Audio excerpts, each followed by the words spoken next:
የዓለማችን ሀገራት በጦር መሳሪያ አቅማቸው ብቻ ሳይሆን ይገዳደሩናል ብለው የሚያስቧቸውን ሀገራት ከእግራቸው ስር ለማድረግ በልማት ስም የሚሰጡ ብድር የዕዳ ወጥመድ ውስጥ እንዴት ከተው የማይወጡት አረንቋ ውስጥ እንደሚከቱ ከዚህ ቀደም በሰራነው ቪዲዮአችን የኢኮኖሚው ቅጥር ነፍሰ ገዳይ የነበረው ጆን ፐርኪንስ ስለ ስውሩ የዓለም አቀፍ ሀያላን የሀገራት የስውር የኢኮኖሚ ሴራ ስርዓትን ያጋለጠበትን ታሪክ አንስተናል። በዚህ አስከራሚ የታሪክ ሂደት ከታዩት ወሳኝ ሰዎች መካከል ደግሞ አንደኛው የፓናማው መሪ ኦማር ቶሪጆስ ደግሞ ታሪኩን ካከሸፉ መሪዎች መካከል አንዱና ዋነኛው ነው። ዛሬ ደግሞ በታሪክ ውስጥ ከነበሩት ወሳኝ ሰዎች ፓናማ መሪ በነበሩት ኦማር ቶሪጆስ የነበረውን አስገራሚ ሽግግር ልንነግራችሁ ነው። በፓናማ ላይ የተሰራውን ሴራ የምንመለከትም ሲሆን ኢኮኖሚ አሻጥር ሲከሽፍ መሪዎች ለዓለም አቀፍ የዕዳ ወጥመድ እምቢተኛ ሲሆኑ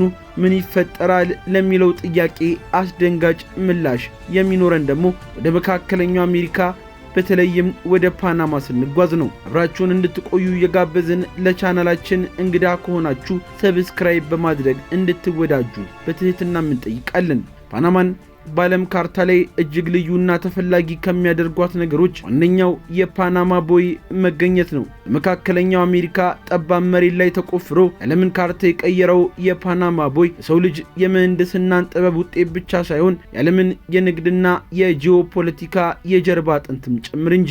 ቦዩን ለመስራት እጅግ ግዙፍ የሆኑ ተራሮችን መቆፈርና በሚሊዮን የሚቆጠሩ ቶን አፈርና ድንጋዮችን ማንሳት አስፈልጎም ነበር። በተለይ ኩልቤራከት የተባለው ቦታ ላይ የተደረገው ቁፋሮ በወቅቱ የነበረውን ቴክኖሎጂ የፈተነ እጅግ አስቸጋሪም ስራ ነበር። ፓናማ ቦይ እንደ ተራ ቦይ ዝም ብሎ የተቆፈረ መስመር ሳይሆን ሎክስ ወይንም ስርዓት ያለው መርከቦች ወደ ቦዩ ሲገቡ የውሃው ከፍታ እንዲጨምር ተደርጎ ወደ ላይ የሚነሱ ቦዩን አቋርጦ ሲወጡ ደግሞ የውሃው ደረጃ እንዲቀንስ ተደርጎ ወደ ውቅያኖስም ዝቅ ይላሉ። ይህ ሰው ሰራሽ የውሃ መስመር አትላንቲክና ፓሲፊክ ውቅያኖሶችን በማገናኘት ረጅም ጉዞ ወደ አጭር ደቂቃ የቀየረ ቦታ ነው። ታዲያ ቦታው የዓለምን የንግድ መስመር በአቋራጭ የሚያስተሳስር እጅግ ስትራቴጂካዊ የውሃ መንገድ ሆኖ በማገልገሉ ለብዙዎችም ልብ ነው።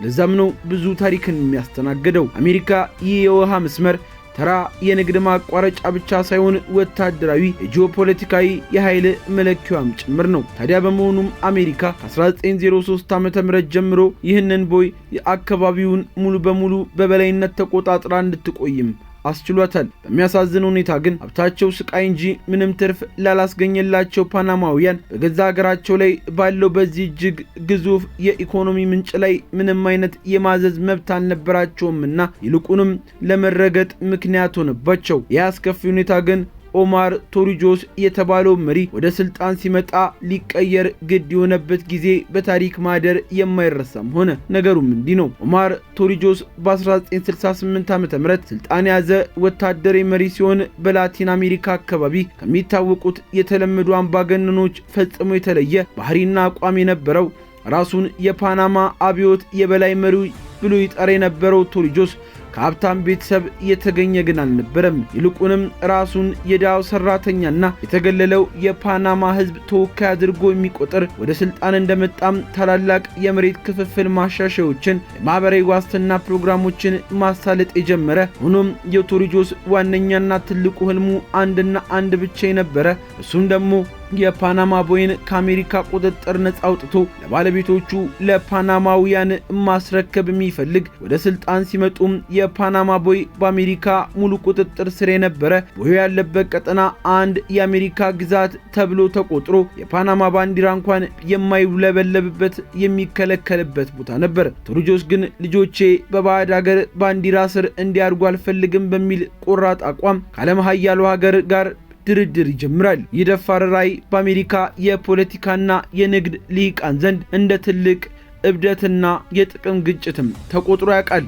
የውጭ ኃይሎች ይህንን ለጥቅማቸው ስጋት የሆነውን መሪ ለማባበል ወይንም በዕዳ ወጥመድ ውስጥ ለማስገባት ምርጥ የኢኮኖሚ ነፍሳ ገዳዮቻቸውን ወደ ፓናማ ላኩ። ከነዚህ መካከል ጆን ፐርኪንሰን አንዱ ነበር። ፐርኪንስ በ1970ዎቹ መጀመሪያ ወደ ፓናማ ሲያቀና ቶሪጆስን በማግባባት ፓናማ ከዓለም ባንክና ከሌሎች ተቋማት ከፍተኛ የሆነ ብድር እንድትወስድ የማድረግ ግልጽ ተልዕኮ ተሰጥቶት ነበር። የዚህ ብድር ዓላማ ደግሞ የፓናማን ሕዝብ መጥቀም ሳይሆን በአገሪቱ በማትወጣው የዕዳ ማጥ ውስጥ ዘፍቆ አሜሪካ የፓናማን ቦይ ቁጥጥር እንዳትለቅ ለማስገደድም የታለመ። ፐርኪንሰን የተለመደውን አሰብኩላችሁ እኔ ያውቀላችኋለሁ ዘዴውን በመያዝ የልማት የእድገት ስብከቶቹን አዘጋጅቶ ቶሪጆስን ለማግኘት ቢሄድም የጠበቀው ነገር ግን እንደታሰበው ሳይሆን ቀረ።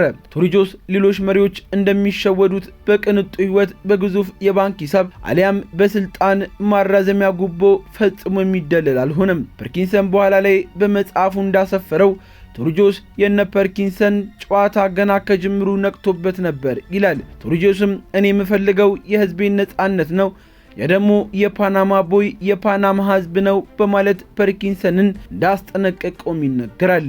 ሀገሩ በውዳቂ ብድርና ዕዳ እንድትተበተብ እንደማይፈቅድ በቆራጥነት ያሳውቀው መሪ የኢኮኖሚ ነፍሰ ገዳዩ መሳሪያ በቶሪጆስ ላይ ባለመስራቱ ፐርኪንስ እጅግ ቢደነግጥም በሰውየው የአገር ፍቅርና ቅንነት እጅግ ከመማረኩ የተነሳ ትልቅ አክብሮትም ነበረው። እናም ቶሪጆስ በአቋሙ ጸንቶ በመቀጠል ከአሜሪካው ፕሬዝዳንት ጄሚ ካርተር ጋር ፊት ለፊት ድርድር ይጀምራል። በ1977 ዓ.ም ዋሽንግተን ዲሲ ላይ ሁለቱ መሪዎች ማለትም የአሜሪካው ፕሬዝዳንት ጄሚ ካርተር እና የፓናማው መሪ ቶሪጆስ የተገናኙም ሲሆን ቶሪጆስ በንግግር ሳይሆን በአቋም አሜሪካን አሳመኑ። ቦዩን ካልሰጣችሁን ህዝቤ በሰላም አይቀመጥም የሚል ጠንካራ መልእክት አስተላለፉ።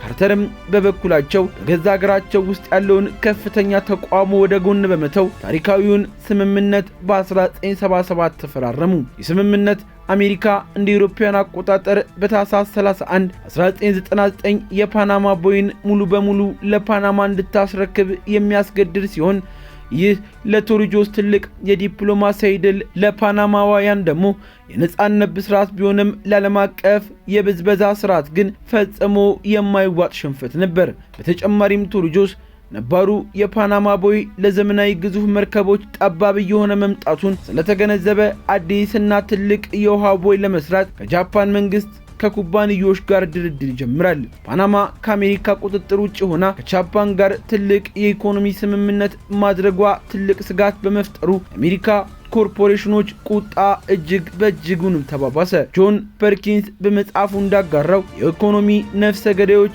አንድን መሪ በብድር በሙስና ማጥመድ ካልቻሉ ጃካሎች በመባል የሚታወቁት የውጭ የስለላ ድርጅት ነፍሰ ገዳዮች ወደ ስራ ይገባሉ ይላል። የጃካሎች ስራም አመፀኛ መሪዎችን በአደጋ አስመስሎ ማጥፋት አሊያም መፈንቅለ መንግስት ማስነሳን ነው። ፐርኪንስ ቶሪጆስ በገንዘብ መግዛት ባለመቻሉ ጃካሎች ወደ ፓናማ ሊያመሩ እንደሚችሉ ከፍተኛ ስጋት ገብቶት ነበር። ተፈሮም አልቀረም። ጁላይ 31 1981 ዓ.ም መላው ፓናማን በሐዘን ያናወጠ መርዶ ተሰማ። ጀነራል ኦማር ቶሪጆስ የተሳፈሩበት ትንሽ አውሮፕላን ተከስክሶ ሕይወታቸውም አለፈ። አደጋው ተራ የአየር ሁኔታ ችግር ነው ተብሎ በይፋ ቢነገርም ፓናማውያንም ሆኑ ጆን ፐርኪንስ ይህንን አላመኑም። ምክንያቱም የአደጋ ከመድረሱ 2 ወራት በፊት ሌላ እንደ ፓናማው መሪ ሀገራቸውን አሳልፈው ያልሰጡ የኢኳዶሩ ፕሬዝዳንት ሃይሜ ሮልዶስ በተመሳሳይ የሄሊኮፕተር አደጋ ሞተው ነበር። ፐርኪንስ ቶሪጆስ የተገደለው በዓለም አቀፍ የጥቅም ትስስር አደጋ ላይ በመጣሉ